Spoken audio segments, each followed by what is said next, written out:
The back room of Thornhill Books always smelled like old paper and vanilla candles. I'd been meaning to organize it for months, years, if I'm being honest. But there was always something more pressing. A customer needing help, an order to place, a display to refresh for the season. But that Tuesday afternoon, with the shop quiet and snow beginning to fall outside, I finally decided it was time. I pulled on my grandmother's old cardigan, the cream-colored one with the wooden buttons, and pushed through the narrow doorway into the cluttered storage space. Boxes were stacked against every wall.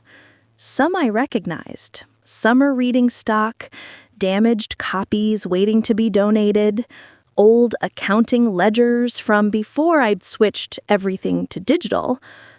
Others were mysteries, their contents long forgotten by both my grandmother and me. I started with the closest stack, working methodically. It was oddly satisfying, this quiet sorting. Outside, I could hear the occasional car passing on Main Street, tires crunching over the thin layer of snow. Inside, there was only the rustle of cardboard and the soft creak of the old wooden floor beneath my feet. I'd been at it for maybe an hour when I reached the shelf in the far corner. It was wedged behind a bookcase that held vintage children's books. Little House on the Prairie, Anne of Green Gables, The Secret Garden. Books my grandmother had refused to sell, even when someone offered good money for first editions. The box I pulled down was smaller than the others. Plain wood, unvarnished, with a simple brass latch that had tarnished to a dull green. There was no label, no indication of what might be inside. When I opened it, the smell of old paper intensified. Inside were envelopes, dozens of them, maybe 100, all different sizes and colors. Some were standard white, others decorated with Christmas trees or snowmen. A few had been made from notebook paper, carefully folded and sealed with tape that had yellowed with age. I lifted one out carefully. The paper felt delicate, like it might crumble if I wasn't gentle. The address was written in careful, looping handwriting. Dear Santa Claus, North Pole. My breath caught slightly. These were letters to Santa Claus. I set the first envelope aside and reached for another, then another. All addressed the same way. All sealed.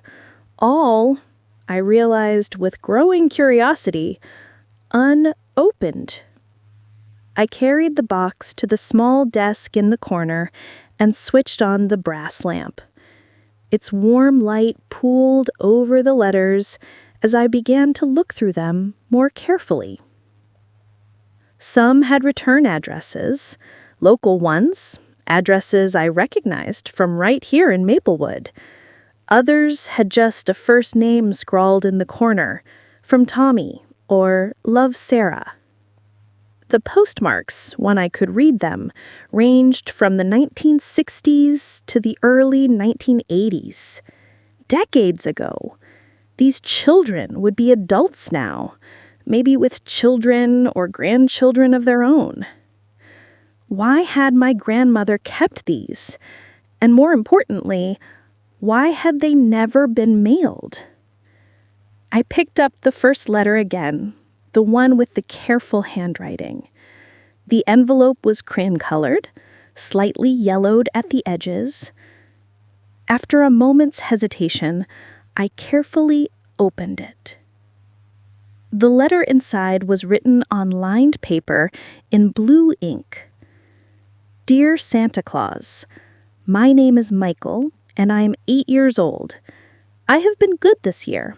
I helped my mom with my little sister, and I got all A's and B's in school. For Christmas, I would like a new bike because mine got stolen. But if you can't bring a bike, that's okay. What I really want is for my dad to come home for Christmas. He's been working in another state since summer, and Mom says he has to stay there for his job. But I miss him a lot. Thank you, Santa. I left cookies last year, and I will again. Love, Michael. I read it twice, then carefully folded it and set it aside. Something in my chest felt tight. This little boy writing so politely, asking for something so simple and so impossible for Santa to grant.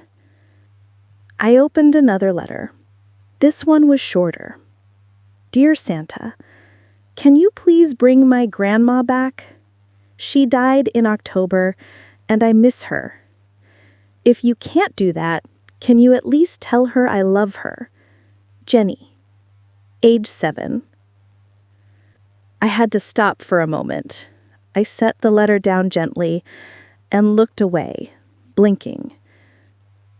Outside the small window, snow was falling more heavily now, soft flakes drifting past the glass.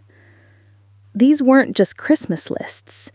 These were wishes, real, heartfelt wishes from children who believed someone was listening. But they'd all ended up here, in a wooden box in the back room of a bookshop.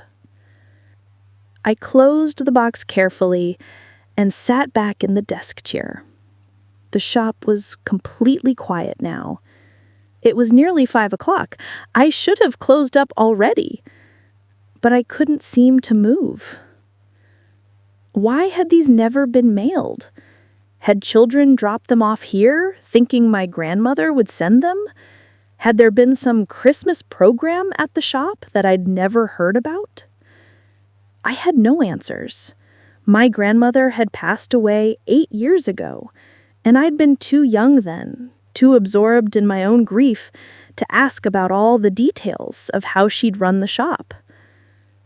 But sitting there in the lamplight, surrounded by decades-old wishes, I felt something shift inside me, a quiet determination I hadn't felt in a long time. These letters deserved more than a dusty box in a forgotten corner. I didn't know what I could do. I didn't know if any of these people even still lived in Maplewood. But I knew I had to try something. Anything. I gathered up the box, turned off the lamp, and carried it back to the main shop. I set it on the counter next to the register and looked at it for a long moment. Tomorrow, I decided. Tomorrow, I would start figuring out what to do. Outside, the snow continued to fall, silent and soft, covering Main Street in a blanket of white. The Christmas lights were just beginning to come on in the shops and houses, warm glows appearing one by one in the gathering dusk. I locked up the shop, pulled on my coat, and stepped out into the cold evening air. The walk home was only a few blocks, and I took my time, letting the snowflakes catch in my hair and melt on my cheeks. For the first time in months, maybe years, I felt something like excitement, like purpose, like the beginning of something I couldn't quite name yet. When I got home to my small apartment above the bakery, I made tea and curled up on the couch with my grandmother's quilt wrapped around me. I thought about those letters, about Michael and Jenny and all the others. I thought about wishes and hope and the strange, unexpected ways life sometimes gives you exactly what you need, even if you didn't know you were looking for it. Tomorrow, I told myself again, as I felt my eyes growing heavy. And with that thought warming me more than the tea or the quilt, I let myself drift toward sleep. The soft sound of snow falling against the window like a lullaby. I woke Wednesday morning to the sound of the bakery ovens humming to life below my apartment. The smell of fresh bread drifted up through the old floorboards, warm and comforting. For a moment, I just lay there, under the quilt, watching pale winter light filter through the curtains.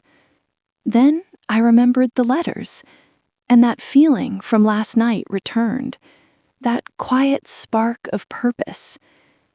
I got up and made coffee, moving through my small morning routine with a little more energy than usual. Toast with butter and jam, a quick shower, my favorite jeans, and a soft burgundy sweater. As I braided my hair, I caught my own reflection in the bathroom mirror and paused. I looked the same as always. Brown eyes, a few freckles still visible even in winter, the small scar on my chin from falling off a bike when I was 9, but something felt different, like I was standing at the edge of something new, even if I couldn't see what it was yet. The walk to the shop was crisp and cold. Main Street had been plowed early, leaving neat banks of snow along the sidewalks. Mrs. Chen was already setting up the display in her gift shop window. Ceramic angels and wooden nutcrackers arranged on cotton batting meant to look like snow. She waved as I passed, and I waved back. When I unlocked Thornhill Books and stepped inside, the box was right where I'd left it on the counter. In the morning light streaming through the front windows, it looked less mysterious and more like what it was. Old wood and brass, filled with paper and long-ago wishes. I made myself go through the opening routine first. Turn on the lights, start the small space heater behind the counter, check the register, straighten the displays. But my eyes kept returning to that box. Finally, with the shop officially open, even though no customers had arrived yet, I pulled up a stool behind the counter and opened the box again. I needed a plan. I needed to understand what I was working with. I pulled out my notebook, the one I used for inventory and orders, and opened to a fresh page. At the top, I wrote, "The Christmas Wishbox Project." The name felt right, official somehow. Then I started going through the letters more systematically. I made notes. How many there were? I counted 93 total. What years they were from? 1962 to 1984. And what I could learn about the writers. Some letters had full return addresses. Those I copied down carefully, even though I knew the addresses were decades old. Others had just names or first names only. A few had no identifying information at all, except what was written inside. I started grouping them into categories. Letters asking for toys, letters asking for family things, parents to reconcile, siblings to come home, loved ones to be healthy, and a few that were just sweet, simple notes thanking Santa for the previous year or asking him to say hello to the reindeer. The bell above the door chimed, and I looked up to see Mr. Patterson shuffling in, stamping snow off his boots. "Morning, Grace," he said in his gravelly voice. "Cold one today." "Morning, Mr. Patterson," I replied, casually closing the box. "Looking for anything special?" "Just browsing. The missus says I need to get out of the house more." He smiled and headed toward the mystery section, his usual spot. I returned to my notebook, but kept my voice ready in case he needed help. This was the rhythm of the shop. Long stretches of quiet, punctuated by customers who often wanted company as much as books. By lunchtime, I had made good progress. I had a list of 32 letters with enough information that I might be able to trace the writers. The others were more difficult, but not impossible. I ate my sandwich, turkey and Swiss from the deli 2 doors down. While looking at that list, some of the names I actually recognized. There was a Margaret Foster who'd asked Santa for a puppy in 1978. Margaret Foster still lives in Maplewood. She's the librarian at the public library. I'd seen her just last week. Could it be the same person? It seemed possible. Maplewood wasn't a big town. People stayed, raised families, grew old here. The thought gave me a little thrill. Maybe this was actually doable. I decided to start with research. I pulled out my laptop and started searching. Social media, local directories, the Maplewood community Facebook group that Mrs. Chen had convinced me to join last year. Within an hour, I'd found possible matches for 6 people. Margaret Foster, the librarian, a Tom Bradley who worked at the hardware store and would be about the right age to have written a letter in 1975, a Jennifer Walsh who ran a daycare and might be the Jenny who'd asked Santa to bring her grandmother back. My heart was beating a little faster now. This was real. These people were real, and they were here. But then came the harder question. What exactly was I going to do? I couldn't grant the wishes from 40 years ago. I couldn't bring back Jennifer's grandmother or reunite Michael with his father. Those moments had passed. Those needs had been met or not met decades ago. But maybe I could do something else. Maybe I could find these people and simply return their letters. Let them know that their childhood wishes had been kept safe all these years, that someone had cared enough to hold on to them. And maybe, if they wanted to share what had happened, if their wishes had come true or how they'd found other paths, maybe that would be enough. Maybe there was something meaningful in closing that loop, in honoring those old hopes. The more I thought about it, the more right it felt. This wasn't about playing Santa Claus. It was about bearing witness, about saying, you were heard, your wish mattered, you mattered. I wrote that down in my notebook. Return the letters, honor the wishes, listen to the stories. The afternoon passed in a pleasant blur. A few customers came and went. I sold a cookbook, 2 thrillers, and an illustrated collection of poetry that someone wanted to give as a gift. Between transactions, I kept working on my list, searching names, making notes. By closing time, I had a plan for the first step. Tomorrow, I would visit Margaret Foster at the library. I would bring her letter and see if she was, in fact, the same Margaret who'd asked for a puppy all those years ago. The thought made me nervous and excited in equal measure, but it felt right. It felt like the beginning of something good. I closed up the shop as the sun was setting, painting the snowy street in shades of pink and gold. The Christmas lights were on again, reflecting off the snow, making everything look soft and magical. Walking home, I thought about my grandmother. Had she known about the letters? Had she kept them intentionally, or had they simply been forgotten? I wish I could ask her. But in a way, maybe this was a gift she'd left behind. Not the letters themselves, but the opportunity they represented. The chance to do something meaningful, something that mattered. Back in my apartment, I made dinner, pasta with vegetables and garlic bread, and ate while looking out the window at the quiet street below. A few people walked by, bundled in coats and scarves. Christmas wreaths hung on doors. Somewhere, someone was playing music. I could just barely hear it, a distant melody floating on the cold air.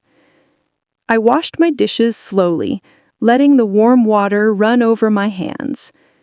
I made chamomile tea and settled onto the couch with the quilt again. Tomorrow would be the real beginning. Tomorrow, I would knock on a stranger's door or walk up to a library desk and try to return a piece of the past. I didn't know what would happen. I didn't know if Margaret Foster would even remember writing that letter, but I was going to try. And somehow, that felt like enough. The trying, the caring, the decision to honor these old wishes in whatever way I could. Outside, snow began to fall again, gentle and quiet. I watched it for a while, feeling peaceful in a way I hadn't felt in a long time. My thoughts grew softer, slower, like the snowflakes drifting past the window. I pulled the quilt up to my chin and let my eyes close. Tomorrow, I thought again. Tomorrow, it begins. And with that gentle promise, I felt myself slipping into sleep, carried along by the warmth of the quilt and the quiet certainty that I was exactly where I was meant to be. Thursday morning arrived clear and cold, the kind of winter day where the sky is so blue it almost hurts to look at. I took extra care getting ready, changing my sweater twice before settling on a soft forest green one that my grandmother had always said brought out my eyes. I was nervous, I realized. Nervous in a good way, the way you feel before something important. I opened the shop at the usual time, but my mind was already at the library. Margaret's letter was tucked carefully into a manila envelope in my bag. I'd read it again last night. Dear Santa, my name is Margaret, and I'm 9 years old. I've been very good this year. I help my mom with the dishes every night, and I got all A's on my report card. What I want most for Christmas is a puppy, a small one that I could take care of all by myself. I would feed it and walk it and teach it tricks. I would love it so much. My mom says we can't afford a dog right now, but maybe you could help. Any kind of puppy would be perfect. Thank you, Santa. Love, Margaret Foster. The handwriting was careful and neat, the letter of a child who was trying very hard to be good, to be deserving. The morning passed slowly. I helped a college student find a book for her English class. I chatted with Mrs. Chen when she stopped by to borrow my tape dispenser. I rearranged the display table near the window 3 times before admitting I was just trying to distract myself. Finally, at 11 o'clock, I flipped the sign to "Back Soon" and walked the 4 blocks to the Maplewood Public Library. The library was a beautiful old Carnegie building, all red brick and tall windows.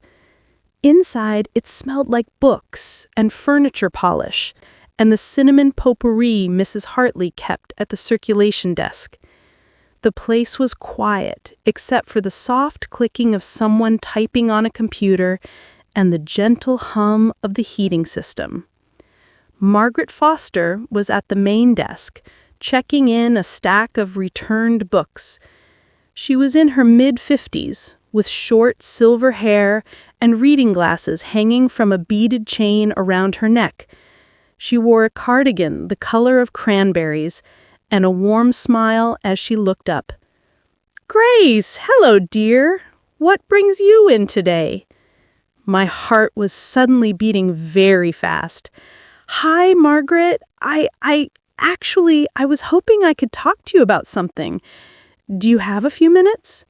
She glanced around the empty library. "Of course. Let me just finish these." She scanned the last few books efficiently, then gestured to a small seating area by the windows. "Shall we sit?" We settled into 2 armchairs, the winter sunlight streaming across the worn carpet between us. I held the envelope in my lap, suddenly unsure how to begin. "Is everything all right?" Margaret asked gently. "You look a bit nervous." I smiled despite myself. "I am nervous, actually. I found something at the bookshop, in the back room, And I think it might belong to you, or, well, it did belong to you a long time ago. I pulled the envelope out and held it for a moment. Did you grow up here in Maplewood? I did, she said, curiosity lighting her eyes. Born and raised, lived here my whole life, except for 4 years at college. And your family? Did they ever bring letters to your grandmother's bookshop? Christmas letters, maybe? Margaret's expression shifted, becoming thoughtful. Oh my goodness, yes, actually. I'd forgotten about that.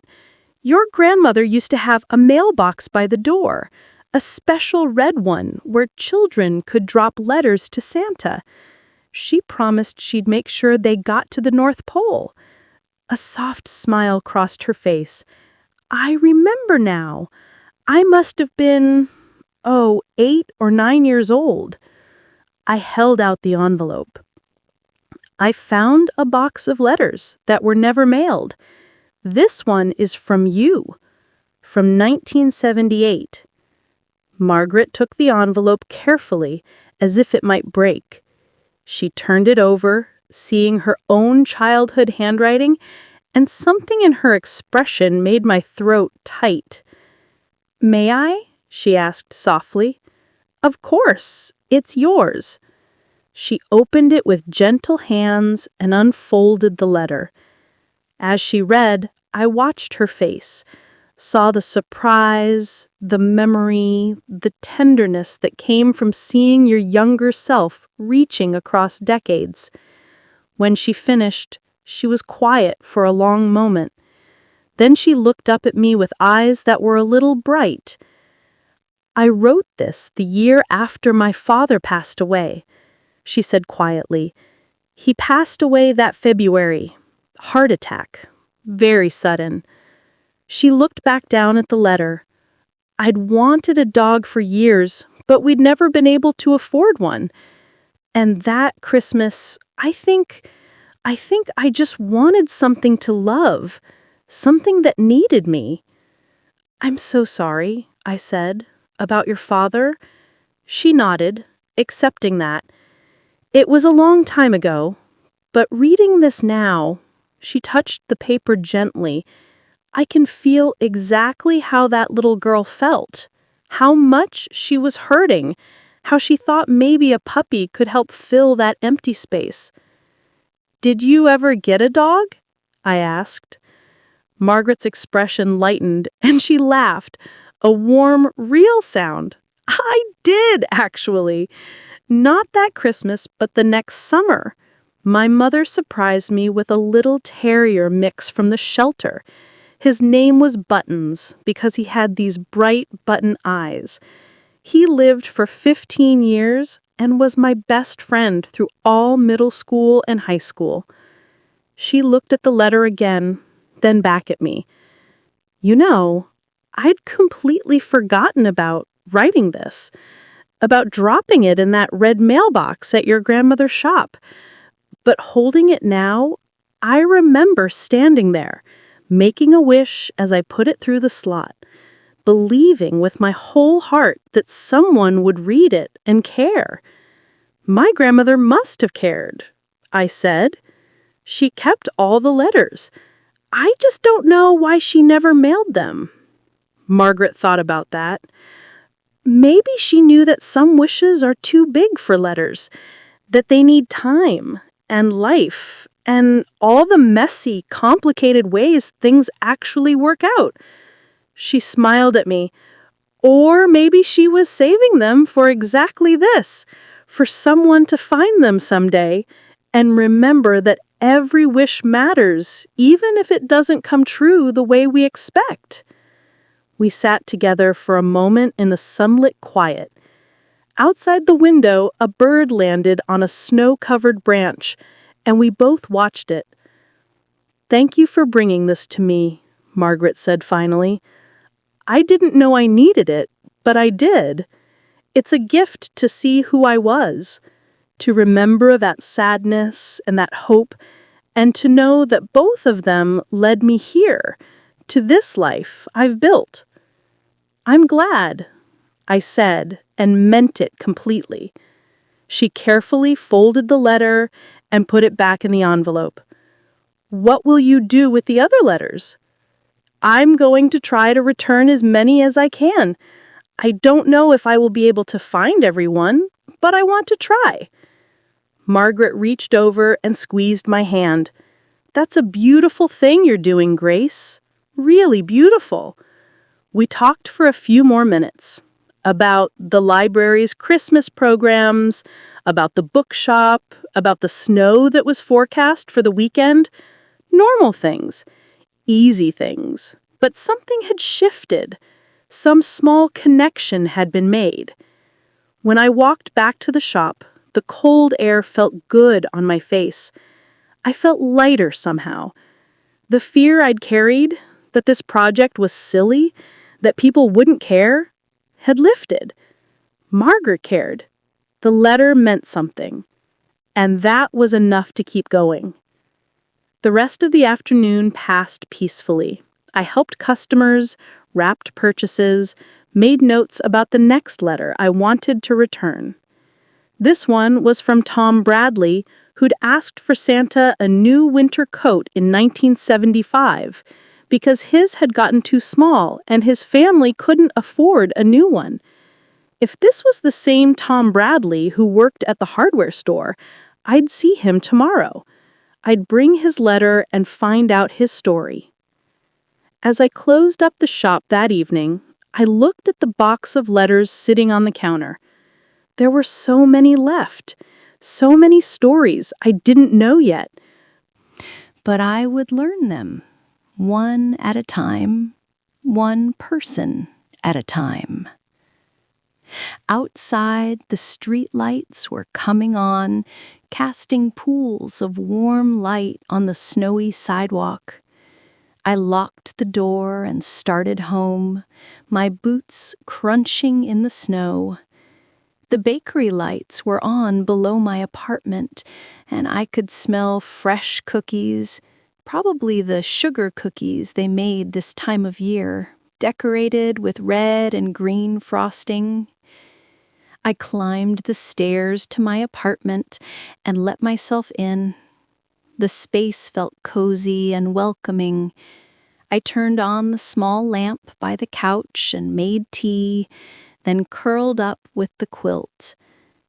I thought about Margaret's face when she'd read her letter, the way she'd touched the paper so gently, the way she'd remembered that little girl she'd been, sad and hopeful and believing in wishes. We're all that little girl sometimes, I thought, still hoping, still wishing, still believing that somehow, somewhere, someone is listening. I sipped my tea and watched the steam curl upward in the lamplight. Tomorrow I would find Tom Bradley. Tomorrow I would return another letter. But for now, I just sat in the quiet warmth of my apartment, feeling grateful. Grateful for the letters, grateful for Margaret's story, grateful for this unexpected purpose that had found me. Outside, the world was dark and cold, but inside, I felt warm and peaceful. I pulled the quilt closer and let my eyes drift closed. One wish honored, I thought, as sleep began to find me. 92 to go. And with that gentle accounting, I let myself slip into dreams, carried along by the soft comfort of knowing I was doing something that mattered. Friday morning brought fresh snow, just an inch or two, enough to make everything look clean and new again. I watched it fall while I drank my coffee, standing at the window in my pajamas, feeling that now familiar flutter of anticipation. Today I would visit Tom Bradley at the hardware store. His letter was shorter than Margaret's, written in blocky, careful handwriting. Dear Santa, I am Tom Bradley. I am 10. I need a winter coat. Mine is too small, and the zipper is broke. Mom says maybe next year, but it's really cold walking to school. If you can't bring a coat, that's okay. Maybe just some gloves. Thank you. Tom. The simplicity of it broke my heart a little. No extra wishes, no toys or games, just a coat because it was cold. I got dressed and ready, tucking the letter into a fresh envelope. The hardware store didn't open until 8, so I opened the bookshop first, going through my morning routine with half my mind already down the street. At 8:30, with the shop empty and the "Back Soon" sign in place, I walked 3 blocks to Bradley's Hardware. The store had been on Main Street for as long as I could remember. It had that particular hardware store smell, sawdust and metal and machine oil, and the wooden floors creaked in a friendly, familiar way. Tools hung on pegboards along the walls, and bins of screws and nails lined the aisles in neat rows. Tom Bradley was at the front counter, filling out an order form. He was probably in his early 60s, tall and lean, with a weathered face and kind eyes. He wore a green apron with the store logo and a flannel shirt underneath. "Morning, Grace," he called out when he saw me. "Don't usually see you in here. Something break at the shop?" "No, nothing like that." I approached the counter, suddenly feeling that nervousness again. "Actually, I wanted to talk to you about something. Something from a long time ago." He set down his pen, curious. "All right, I'm listening." I pulled out the envelope. I found a box of old letters at the bookshop, letters to Santa that were never mailed. One of them is from a Tom Bradley, written in 1975. I'm guessing that might be you? His eyebrows rose. 1975? I would have been 10 years old. He reached for the envelope slowly, like Margaret had, with that same careful reverence. "May I?" "Please." He opened it and read the letter, and I watched his face change. Surprise first, then something softer. When he finished, he was quiet for a moment, just holding the paper. "I remember writing this," he said finally, his voice a little rough. "That was a hard winter. My dad had gotten laid off from the factory in October. Money was tight, real tight." He looked up at me. "I wore my cousin's old coat that year. It was too big, but at least it was warm." "I'm sorry," I said. "That must have been difficult." He nodded. "It was. But we got through it. Dad found work again in the spring, and things got better." He looked back at the letter, a small smile forming. "Funny thing is, I grew up and ended up running this place. Now I sell winter coats every year, good ones, at fair prices. And when I know a family's struggling, I make sure their kids have what they need, even if they can't pay full price." Something warm spread through my chest. That's wonderful. I think about that winter sometimes, about what it felt like to be cold, to need something so basic and not have it. I never wanted any kid in this town to feel that way if I could help it. He carefully folded the letter. "Your grandmother, she was good people. She helped my family that winter, actually. Let us buy things on credit when other stores wouldn't. I didn't know that. She never made a big deal about it. That's how she was. He handed the letter back to me. You keep this in the box with the others. But thank you for showing it to me. It's good to remember where you came from. It keeps you honest. We talked for a few more minutes, and he told me about a couple other names from my list, people he thought still lived in town, where I might find them. When I left, he called after me, "You're doing a good thing, Grace, just like your grandmother would have." I walked back to the shop with my hands in my pockets and my breath making clouds in the cold air. 2 letters returned, 2 stories learned.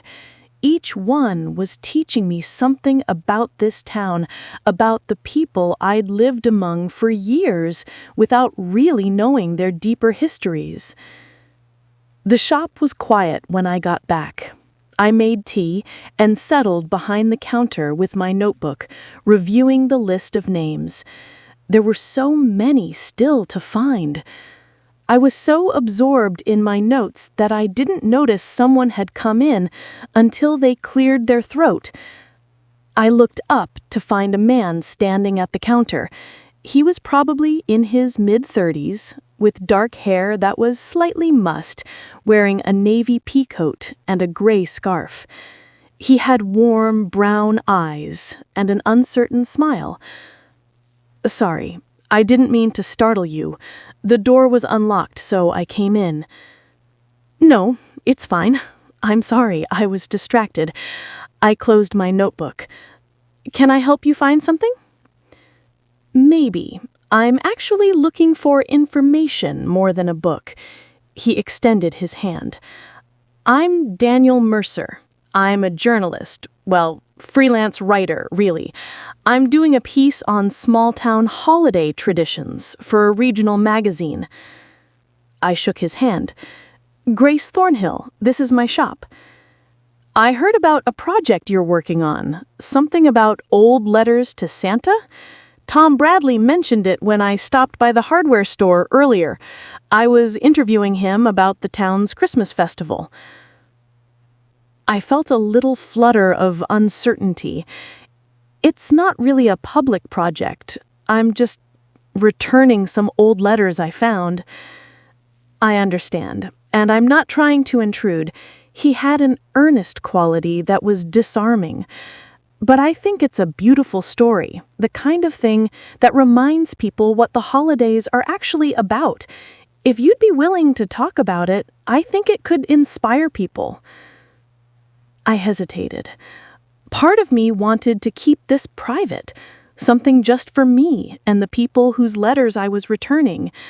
But another part of me thought about what Tom had said, about how this was a good thing, something my grandmother would have approved of. I said, "Can I think about it, finally?" "Of course." He pulled out a card from his pocket and set it on the counter. "No pressure, but if you decide you'd like to share the story, I'd love to hear it."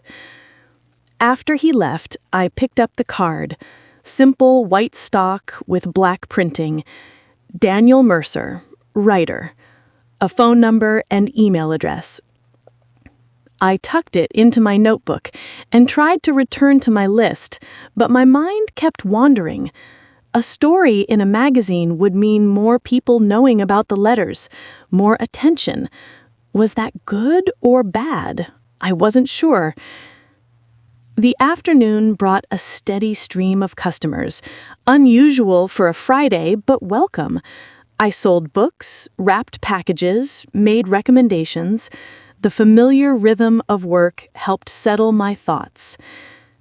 By closing time, I'd decided I would keep going with the letters, keep returning them one by one, and maybe when I had a better sense of what this project really was, I'd talk to Daniel Mercer. But not yet. I locked up the shop and walked home through the early winter darkness. The Christmas lights along Main Street glowed cheerfully, reflecting off the snow. Carols drifted from somewhere, recorded music playing in one of the shops, probably. Back in my apartment, I made dinner, chicken soup, from a recipe my grandmother had taught me, and ate it slowly, savoring the warmth and comfort of it. I thought about Tom Bradley, about how that cold winter had shaped the man he became, about how sometimes our hardest moments teach us our greatest compassions. I thought about Margaret and her lost father and the puppy that had helped heal a little girl's heart. And I thought about all the other letters still waiting in that box, all the other stories I hadn't heard yet. After dinner, I washed the dishes by hand, taking my time, letting the warm water soothe my fingers. I made chamomile tea and brought it to the couch, wrapping myself in the quilt. Outside, it had started snowing again, soft flakes drifting past the window. I watched them for a while, feeling peaceful and purposeful and grateful for this unexpected gift my grandmother had left behind. Tomorrow was Saturday. The shop would be busy with weekend customers, but I'd already decided who I would visit next: Jennifer Walsh, who ran the daycare on Maple Avenue, the little girl who'd asked Santa to bring her grandmother back. I didn't know what I would say to her, didn't know if she'd even remember writing that letter. But I would go, and I would listen, and I would honor that long-ago wish in whatever way I could. The tea grew cool in my hands, and my eyes grew heavy. I set the mug aside and pulled the quilt up to my shoulders, letting myself sink deeper into the couch. 2 letters returned, I thought drowsily. 2 stories honored, and so many more waiting. The snow kept falling outside, silent and steady, blanketing the town in white. And somewhere in that peaceful rhythm, I drifted into sleep, dreaming of letters and wishes and the quiet ways we take care of each other, even across the space of years. Saturday morning arrived with bright sunshine and a sky so clear it looked like glass. The kind of day that made the snow sparkle and the cold air feel fresh instead of harsh. The shop was busy from the moment I opened. Weekend customers looking for gifts, people browsing, a book club picking up their next selection. I was grateful for the activity. It kept my hands busy, even as my mind wandered to Jennifer Walsh's letter, tucked safely in my bag behind the counter. Dear Santa, can you please bring my grandma back? She died in October, and I miss her. If you can't do that, can you at least tell her I love her? Jenny, age 7.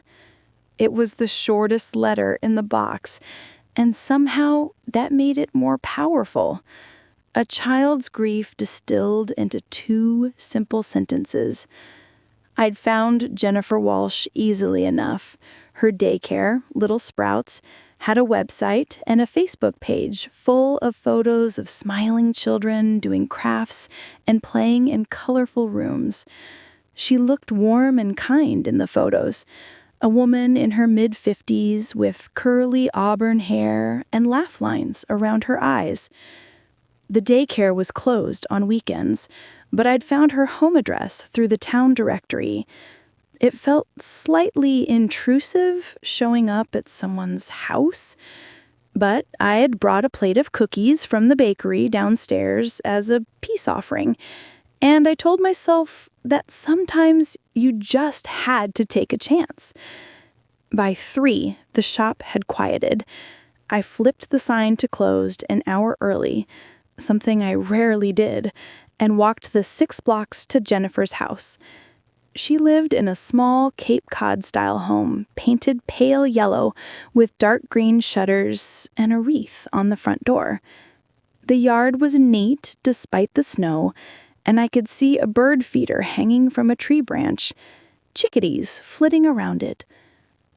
I stood on the sidewalk for a moment, gathering my courage. Then I walked up the path and knocked. Jennifer opened the door wearing jeans and an oversized sweater with a snowflake pattern. Her expression was curious but friendly. "Can I help you?" "Hi, my name is Grace Thornhill. I run the bookshop on Main Street. I'm sorry to just show up like this, but I found something I think belongs to you. Or, well, it did, a long time ago." I held up the cookies. "I brought these as an apology for the intrusion." Her curiosity deepened. "That's very kind. Please come in. It's too cold to stand out here." The house was warm and inviting, decorated with a comfortable mix of furniture that looked lived in and loved. Children's artwork covered the refrigerator, and there were photos everywhere. Family portraits, candid shots, generations of smiling faces.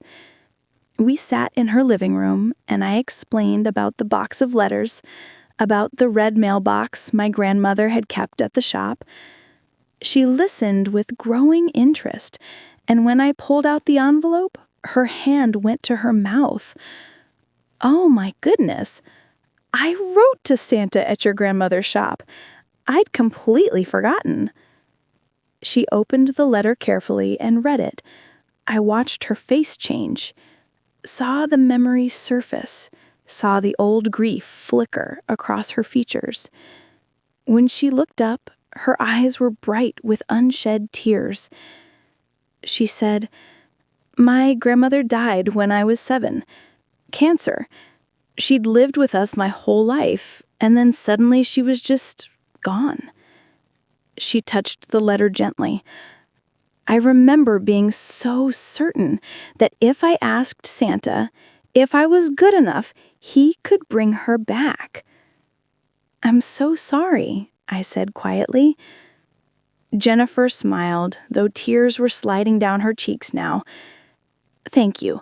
It was a long time ago, but reading this, I can feel exactly how that little girl felt. That absolute certainty that if you just wished hard enough, anything was possible." She got up and crossed to a bookshelf, pulling down a framed photo.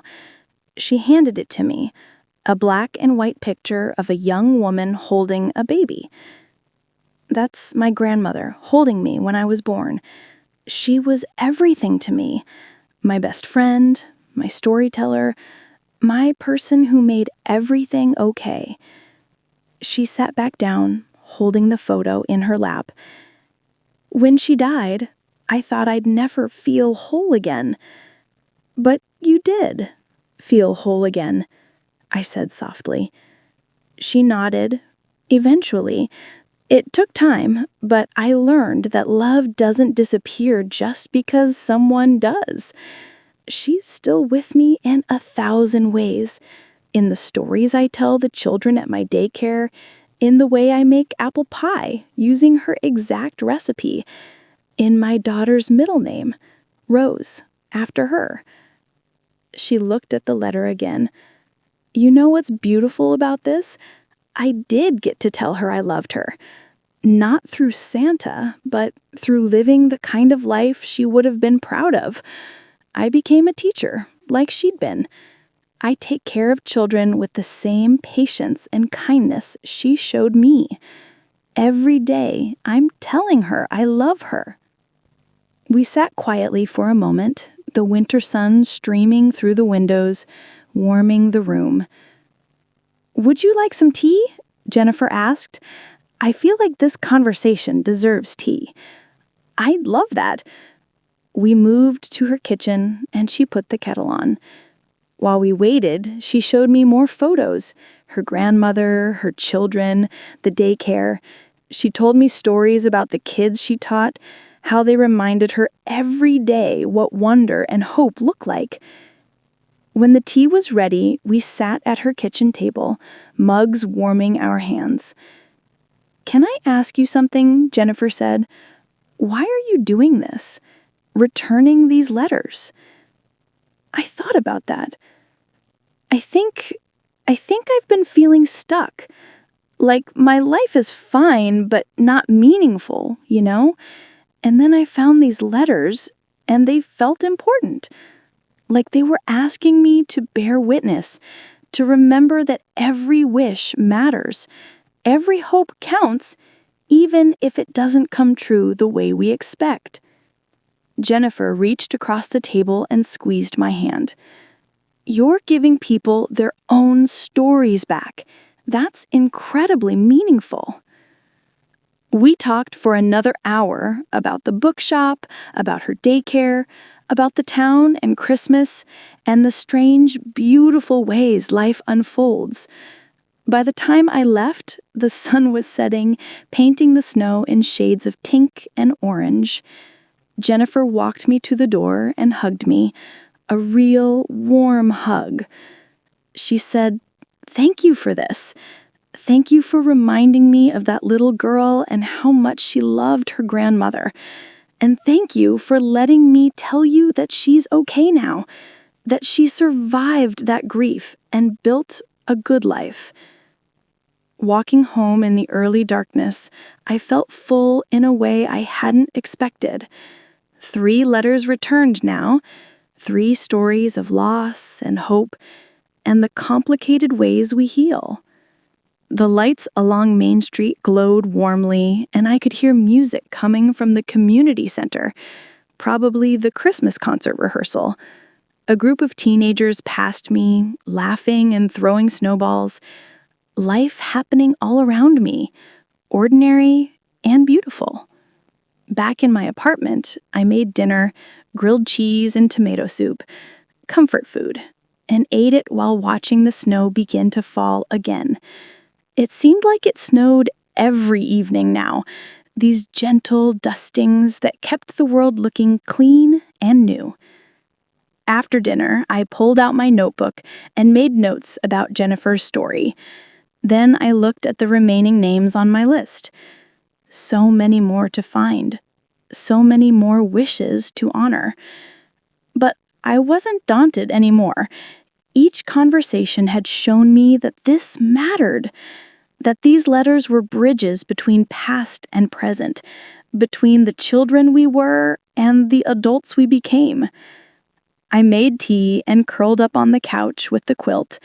Outside, the world was dark and cold and quiet.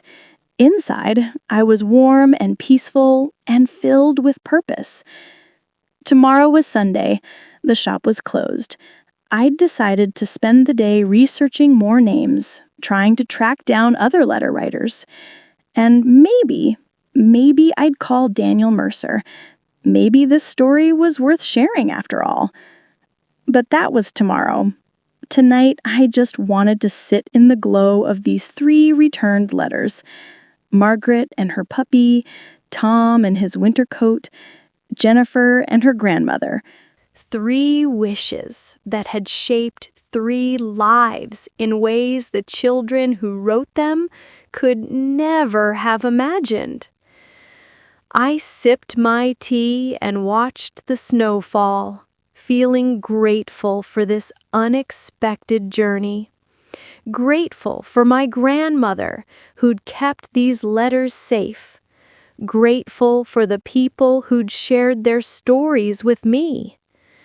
My eyes grew heavy, and I let them close. The mug grew cool in my hands, but I didn't move. I just sat there, wrapped in warmth and peace, feeling the gentle pull of sleep. 3 stories honored, I thought drowsily. 90 more waiting, and all the time in the world to find them. Outside, the snow kept falling, soft and steady, covering the town in silence. And somewhere in that quiet, I drifted into dreams, carried along by the sure knowledge that I was doing exactly what I was meant to do.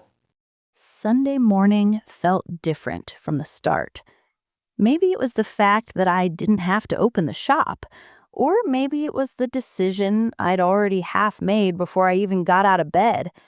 Either way, I woke feeling purposeful and clear. I made coffee and sat at my small kitchen table with Daniel Mercer's card in front of me. The morning light came through the window at an angle, illuminating the simple white card with its black lettering. Was I ready to share this? To let it become something bigger than my quiet project? I thought about Margaret, Tom, and Jennifer. Each of them had been so willing to share their stories, so open about their memories and their lives. Maybe that openness was part of the gift, not just receiving the letters back, but having someone bear witness to what those wishes had meant to them. Before I could second-guess myself, I picked up my phone and dialed the number. He answered on the third ring. Daniel Mercer? Hi, this is Grace Thornhill, from the bookshop. We met on Friday. Grace, hello. I'm glad you called. Does this mean you've thought about the interview? I have, and I think I'd like to tell the story, but I need you to understand something first. Of course. What is it? This isn't about me. It's about the people who wrote these letters and what their wishes meant to them. I don't want this to be some feel-good fluff piece. These are real people with real stories. I completely understand, he said, and I could hear that he meant it. That's exactly the kind of story I want to tell. The real one. We arranged to meet that afternoon at the bookshop. After we hung up, I sat for a moment, feeling both nervous and right about the decision. The morning passed quietly. I did laundry, cleaned the apartment, made a pot of soup that would last me through the week. Simple, meditative tasks that let my mind wander through the stories I'd collected so far. At 2:00, I walked to the shop and let myself in. The space was peaceful in its Sunday stillness. No customers, no distractions, just the books and the winter light coming through the windows. I'd just started a pot of coffee when Daniel knocked on the door. He was dressed casually today, jeans, a dark green sweater, the same peacoat. He carried a leather messenger bag and wore a welcoming smile. "Thank you for agreeing to this," he said as I let him in. "Thank you for being interested." I gestured to the seating area near the window. "Coffee?" "That would be wonderful." We settled in with our mugs, and I brought the box of letters from behind the counter, setting it on the small table between us. "So," Daniel said, pulling out a notebook and pen, actual paper, not a phone or tablet, which I appreciated. "Tell me how this started." I told him about finding the box, about the red mailbox my grandmother had kept, about the decision to return the letters. He listened intently, asking questions that showed he was really hearing me, not just waiting for sound bites. Then I told him about Margaret, Tom, and Jennifer, about the puppy and the coat and the grandmother, about how each person had taken that childhood wish and in some way carried it forward into their lives. "That's remarkable," Daniel said, scribbling notes. "They each transformed their wishes into actions. Margaret helps people find the books they need. Tom makes sure kids have warm coats. Jennifer takes care of children the way her grandmother took care of her." "I hadn't thought about it that way," I said slowly. "But you're right. They all became the answer to their own wishes, in a sense." He smiled. "That's the real story here. Not just nostalgic letters, but the ways childhood hopes shape the adults we become. We talked for over an hour. He asked about my grandmother, about the bookshop's history, about my plans for the remaining letters.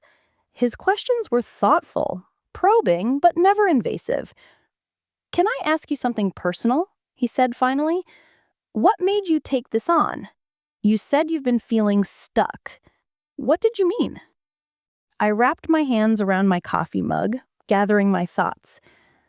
I think I've been going through the motions for a while, running the shop because it's what I inherited, not because it's what I chose. Living here because it's familiar, not because I've decided it's where I want to be. These letters, they gave me something to care about, something that felt meaningful. And now, do you still feel stuck? I smiled. Less so. It's like the letters woke something up. They reminded me that every day we're writing our own story, making choices about who we become. I'd stopped thinking about that. I'd just been existing. He made a note, then looked up at me. "Would it be all right if I followed you on a few more visits? Not to intrude, but to witness these reunions firsthand. I think that would make the story more powerful." I hesitated, then nodded. "I'd need to ask the people first, make sure they're comfortable with it." Of course, absolutely. We talked for a while longer about logistics, about timelines, about how the piece would be structured. Daniel mentioned that the magazine would want photos of the letters, the bookshop, maybe some of the people who received them back. Nothing intrusive, he assured me, just images that help tell the story. By the time he left, the sun was already setting, the short winter day coming to a close. I locked the door behind him and stood in the quiet shop looking at the box of letters. This was becoming something bigger than I'd imagined. Not just my private project anymore, but a story that might reach beyond Maplewood. The thought was both exciting and slightly terrifying. I took the box home with me, along with my notebook and the list of names. Back in my apartment, I made dinner and ate while reviewing my notes, thinking about who to visit next. There was a letter from Michael, the boy who had asked for his father to come home for Christmas. I'd found a Michael Brennan who was about the right age and lived 2 towns over. Maybe I'd drive out there this week. And there was a letter from a girl named Sophie who had asked Santa to help her family keep their house. That one was harder to trace, but I thought I might have found her, a Sophie Martinez who worked as a real estate agent now. The irony wasn't lost on me. I made notes, cross-referenced information, planned my next steps. It was detective work in a way, piecing together decades-old clues to find the people behind the wishes. As the evening deepened, I found myself thinking about what Daniel had said, about how we each become the answer to our own wishes. Was that true for me too? I'd wished for meaning, for purpose, and then I'd found these letters. Or maybe I'd created meaning by choosing to honor them. Maybe that was the same thing. Outside, the familiar evening snow began to fall. I watched it for a while from my window, then made tea and settled onto the couch with the quilt. Tomorrow the shop would be open again. Tomorrow I'd return to the regular rhythm of work, but everything felt different now, touched by this project, by these stories. I thought about calling my mother, who lived in Arizona and worried that I was lonely in Maplewood. I'd tell her about the letters, about the people I was meeting, about this unexpected adventure. She'd be happy to hear that I was excited about something. But that could wait until tomorrow. Tonight, I just wanted to sit in the quiet, feeling grateful and purposeful and more alive than I'd felt in years. I sipped my tea and let my thoughts drift. The apartment was warm, the quilt was soft, and outside the world was peaceful under its blanket of snow. 3 letters returned, I thought, a story beginning to take shape, and somewhere out there, 90 more people who once believed in wishes, who'd once written their hopes in careful handwriting and dropped them in a red mailbox. I was going to find them, as many as I could, and I was going to listen to their stories and honor their wishes and remind them, and myself, that hope matters, even years later, especially years later. My eyes grew heavy and I set the mug aside. The quilt was warm around me, and the sound of snow against the window was soft and rhythmic. Tomorrow, I thought, as sleep began to find me. Tomorrow, I'll find Michael. Tomorrow, I'll learn another story. And with that gentle promise, I let myself drift away, carried into dreams by the sure knowledge that I was exactly where I needed to be, doing exactly what I was meant to be doing. Monday arrived with a sky heavy with clouds, the kind that promised snow by evening. At breakfast, I reread Michael Brennan's letter, the one about a stolen bike and a father working far away. Dear Santa, my name is Michael, and I am 8 years old. I have been good this year. I helped my mom with my little sister, and I got all A's and B's in school. For Christmas, I would like a new bike because mine got stolen. But if you can't bring a bike, that's okay. What I really want is for my dad to come home for Christmas. He's been working in another state since summer, and Mom says he has to stay there for his job, but I miss him a lot. Thank you, Santa. I left cookies last year, and I will again. Love, Michael. I'd found a Michael Brennan living in nearby Ridgewood, a physical therapist at hospital. The timing added up. He'd be in his late 40s now. I sent a polite message to his work email, explaining my project and asking if he remembered writing to Santa as a child. By noon, he replied. Yes, he remembered he'd dropped that letter at my grandmother's shop, hoping both for a bike and his father's return. Could he meet after work? At 4:30, I drove to Ridgewood Hospital, carrying Michael's letter in its envelope. The town was bigger than Maplewood, busier, but the winter hush lingered around every parking lot and streetlight. At the lobby, Michael waited, tall, with kind blue eyes and salt and pepper hair. He smiled as I approached. You must be Grace. We found a quiet bench and sat together. Michael turned the envelope over in his hands, studying his childish handwriting and feeling its weight. He said softly, I remember that Christmas so well. My dad worked construction in Ohio. He came home late Christmas Eve, just as I was about to give up hope. I didn't get my bike until the next year, but that Christmas was the happiest I ever had. He paused, remembering. My mother, kept that letter for years. When I graduated high school, she gave it back to me. I think she wanted me to remember how much love carried us through difficult times. I gave him the letter, and he read it quietly, his breath slowing, shoulders relaxing. I'm a father now myself, he said, after a moment. Every December, I tell my daughters that wishes can sometimes take a long while to come true. Sometimes the answer isn't what you expect, but hope matters. My dad's gone now, but around the holidays, I still feel him close. Outside, The first snow was beginning to fall, tiny flakes swirling in the wind. We talked a while longer, sharing stories about families scattered and reunited, wishes that changed as we grew older, but never really disappeared. When we said goodbye, Michael thanked me. He said, "Your grandmother's shop was like a beacon for a lot of us.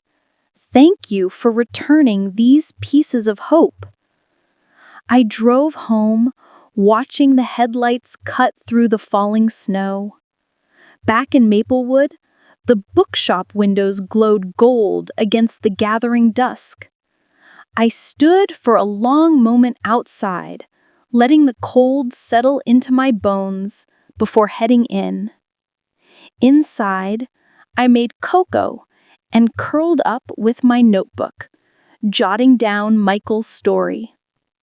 4 letters return now, each one a thread connecting present and past, weaving something gentle and strong.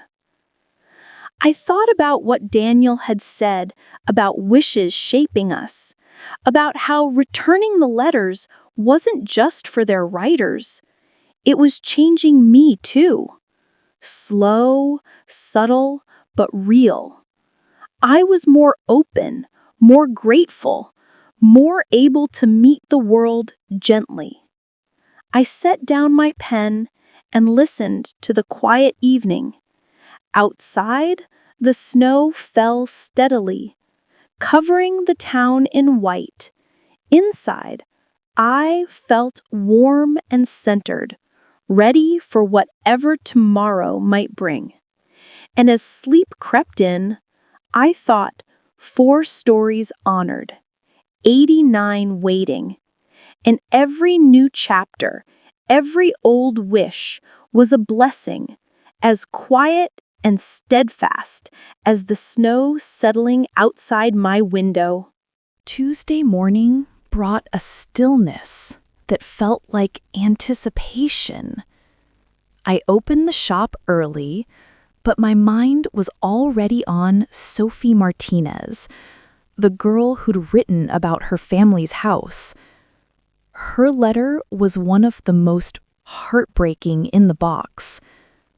"Dear Santa, my name is Sophie, and I'm 9.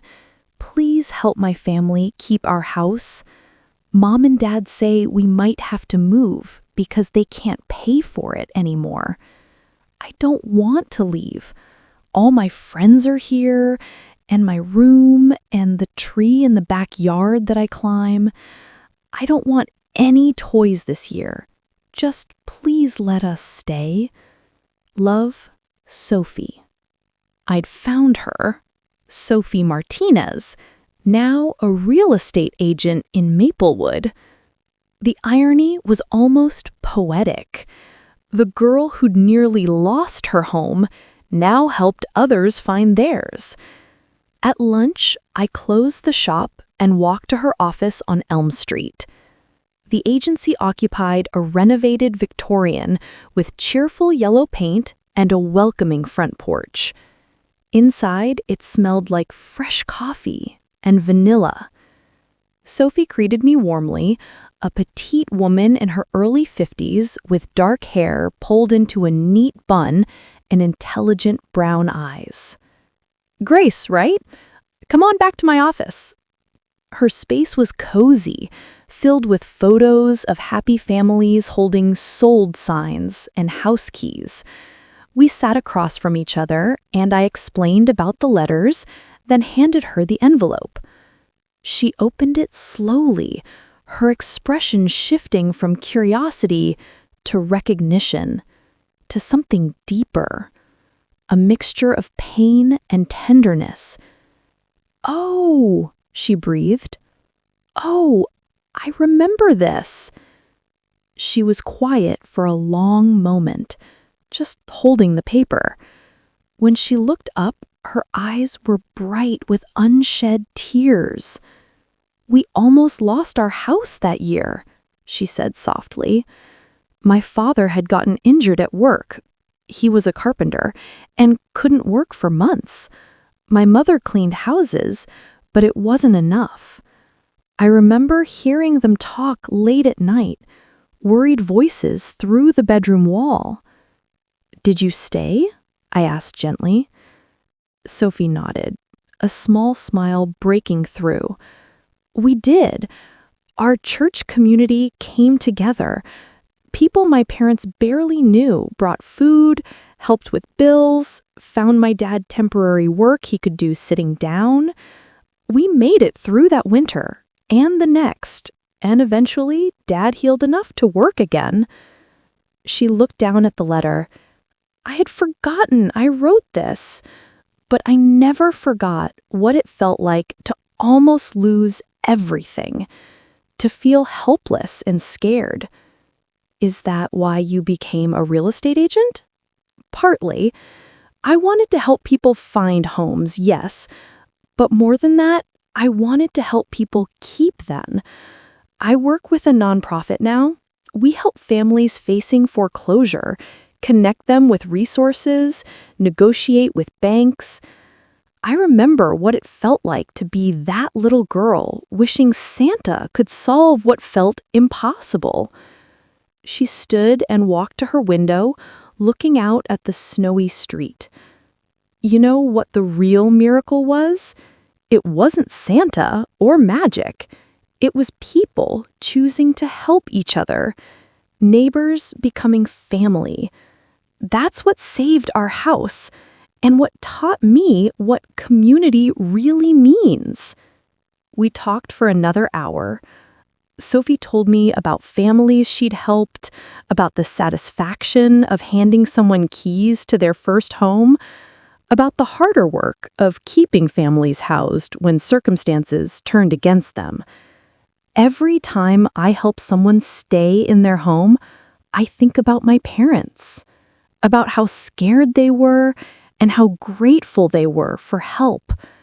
I get to be that help now. I get to be someone's answer. Before I left, Sophie hugged me. "Thank you for bringing this back. It reminds me why I do this work, why it matters."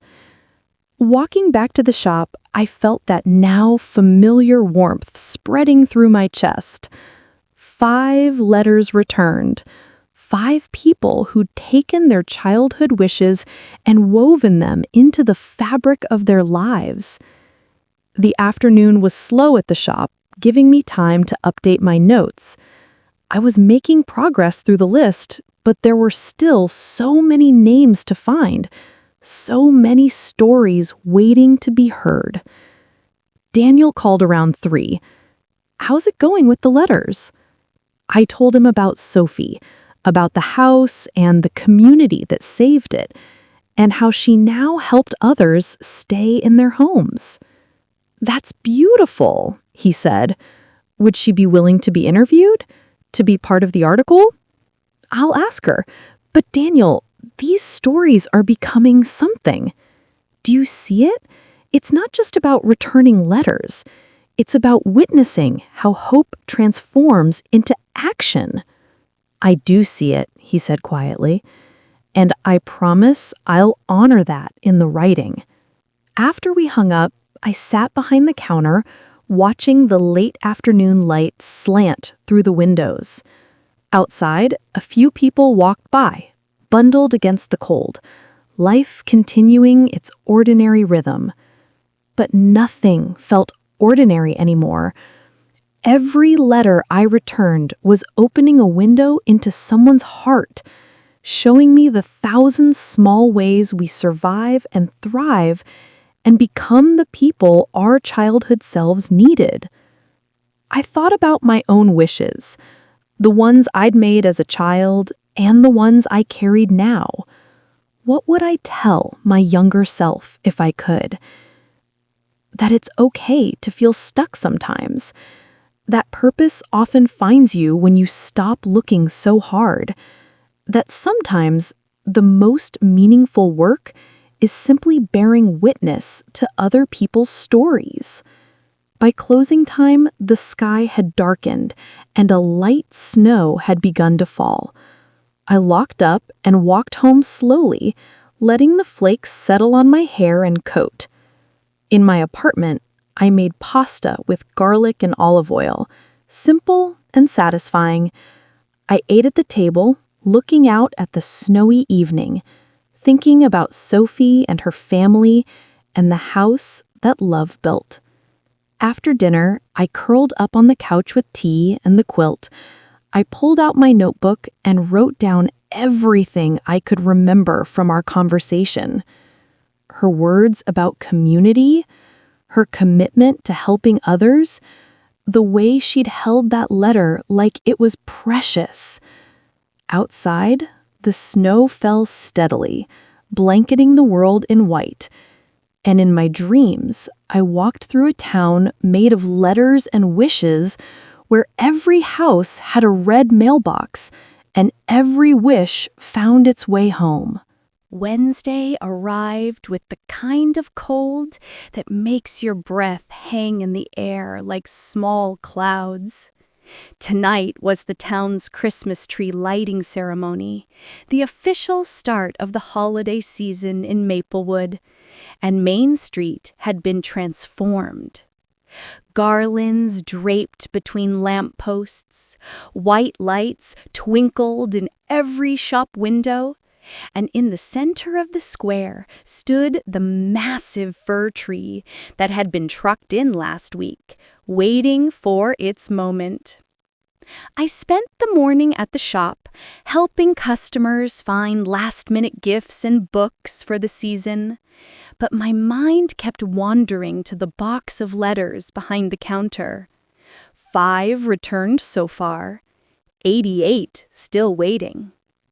Around noon, Daniel stopped by with a photographer, a quiet woman named Elena, who carried her camera like it was part of her. "Would you mind if Elena takes some photos of the letters?" Daniel asked. "Nothing intrusive, just the box, maybe a few of the envelopes. It would really help tell the story." I hesitated, then nodded. "Okay, but carefully. They're fragile."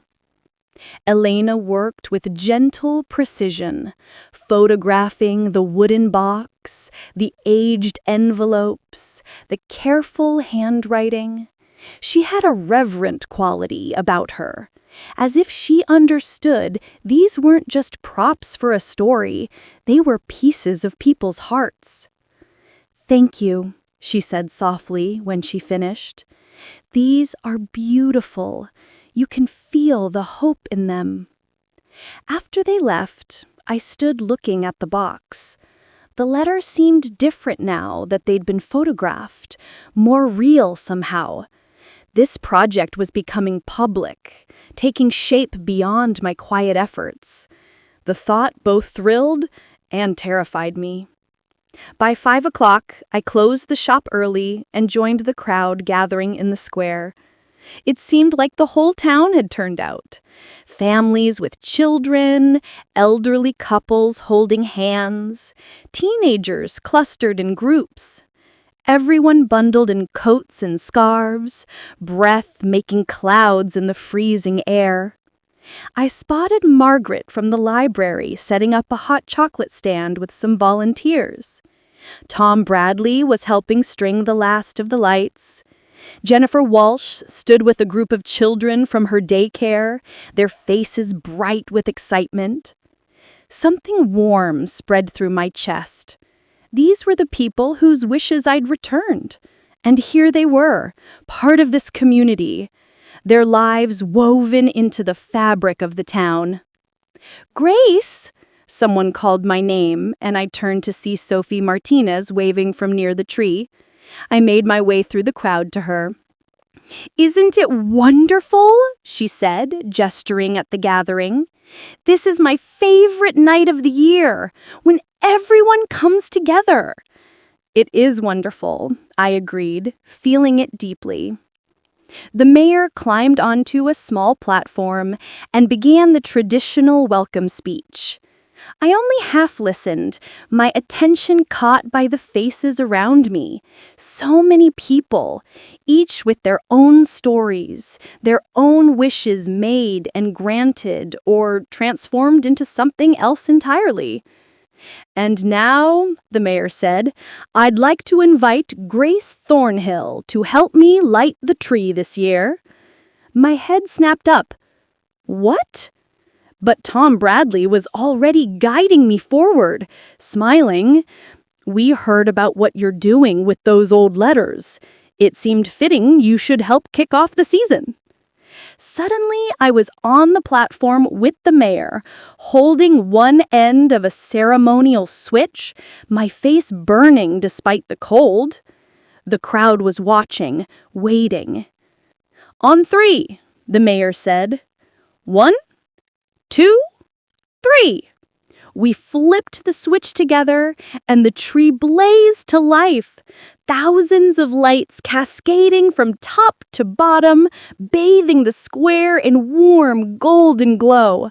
The crowd erupted in cheers and applause. Standing there, looking out at all those faces lit by the tree's glow, I felt something shift inside me. This project had started as mine alone, a private quest to return forgotten wishes, but it was becoming something bigger, something that belonged to all of us. After the ceremony, people lingered in the square, drinking hot chocolate and chatting. I made my way through the crowd, and person after person stopped me. "I heard about the letters," an older woman said. "I think I might have written one as a child." "My grandmother worked at your shop. She would have loved knowing those letters mattered." "Thank you for doing this," a young mother said, holding a toddler on her hip. "It reminds me that wishes are important, that hope matters." By the time I made it home, my cheeks hurt from smiling and my heart felt full to bursting. I made soup for dinner and sat at my table looking out at the lit-up street below. The tree was visible from my window, its lights twinkling steadily. I thought about all the people gathered around it tonight, about Margaret and Tom and Jennifer and Sophie and Michael, about the wishes they'd made as children and the people they'd become. After dinner, I pulled out my notebook and made a decision. I'd been working through the letters one by one, methodically, but maybe it was time to open this up, to let the town know what I'd found and invite people to come forward if they'd written letters as children. It felt scary making the project public, but standing on that platform tonight, feeling the warmth of the community around me, I'd realized something. These letters didn't just belong to the people who'd written them, they belonged to all of us.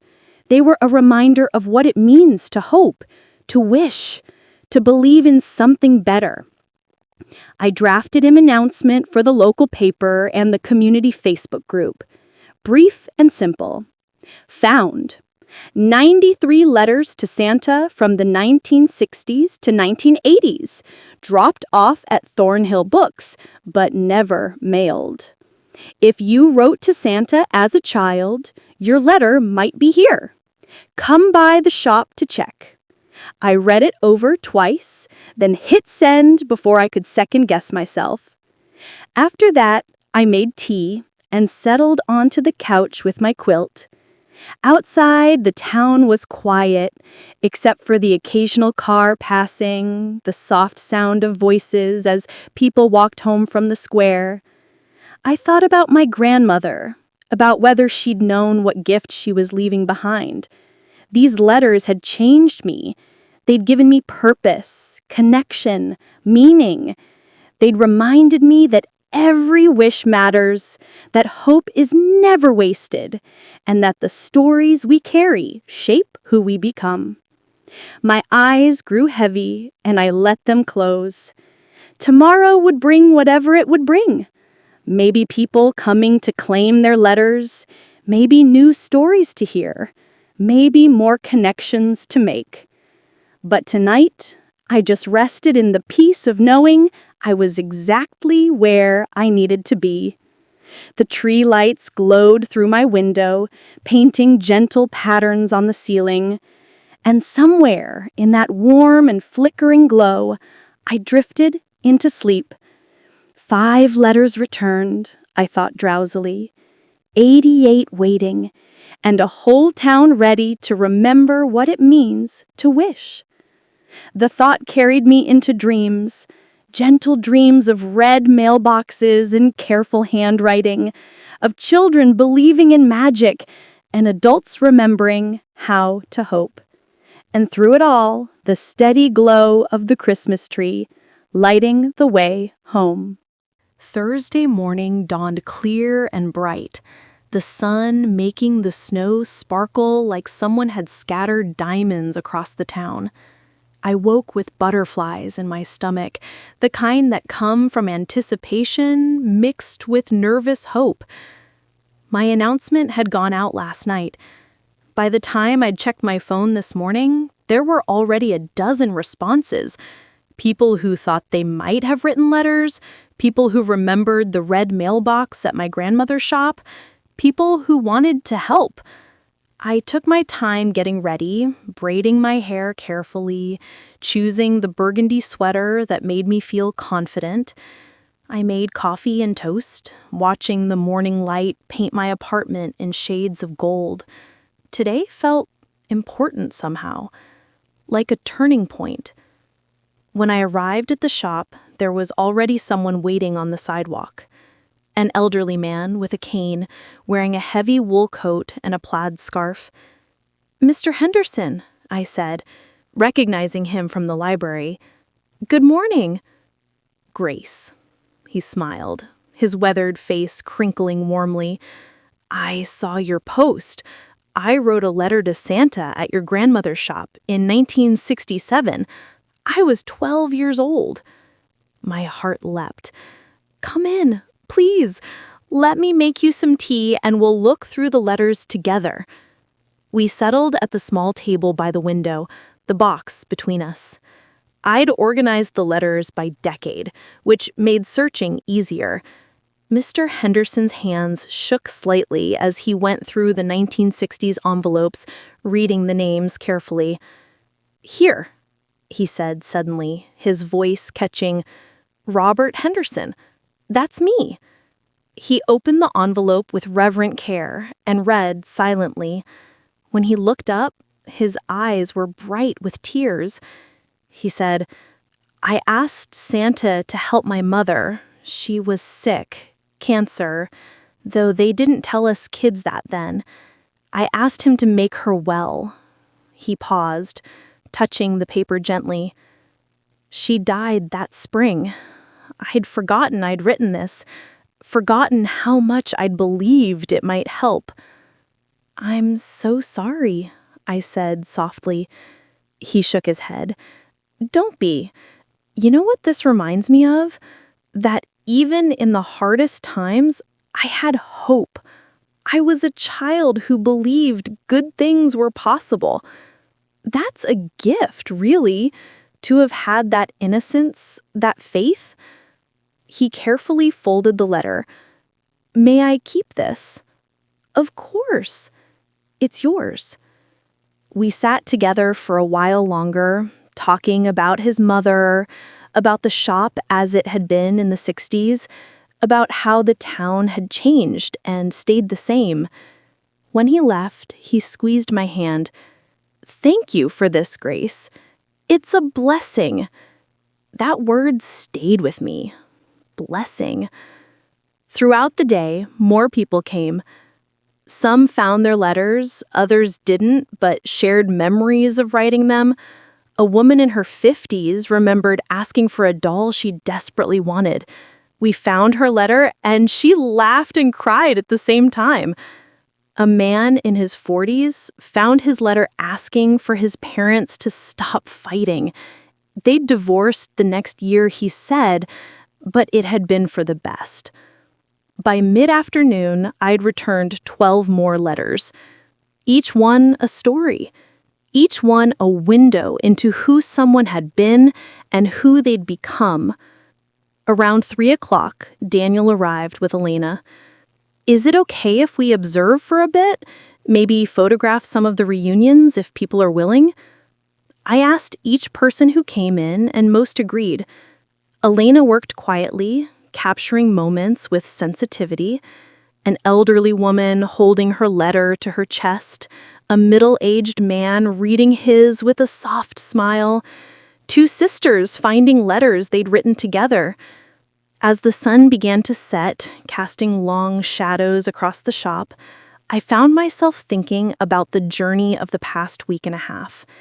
How it had started with a dusty box in a back room, how it had become this, a community remembering, reconnecting, reflecting. The last customer left around 5, and I was about to flip the sign to closed when the door opened one more time. A young woman stood in the doorway, maybe late 20s, with dark hair and uncertain eyes. "Are you Grace?" "I am." I'm actually not here about a letter. I'm here because of the story." She stepped inside, hugging herself despite her warm coat. "My name is Rachel. I just moved to Maplewood a few months ago. I don't know anyone here, and I've been feeling so lonely, like I don't belong anywhere." She paused, gathering her thoughts. "But I read about what you're doing, and I came to the tree lighting last night. I saw all those people together, this community that knows each other and cares about each other. And I thought maybe there's room for me here too." Something in my chest cracked open. "There's absolutely room for you here." We talked for a long time about loneliness and belonging, about what it means to make a place home. I told her about the book club that met at the library, about the volunteer opportunities at the community center, about the coffee shop where people gathered on Sunday mornings. When she left, she hugged me. "Thank you for the letters, but also for this, for reminding me that community is possible." After she was gone, I stood in the quiet shop, surrounded by books and the lingering warmth of all the people who'd passed through today. The box of letters sat on the counter, noticeably lighter now. 22 letters returned in just over a week.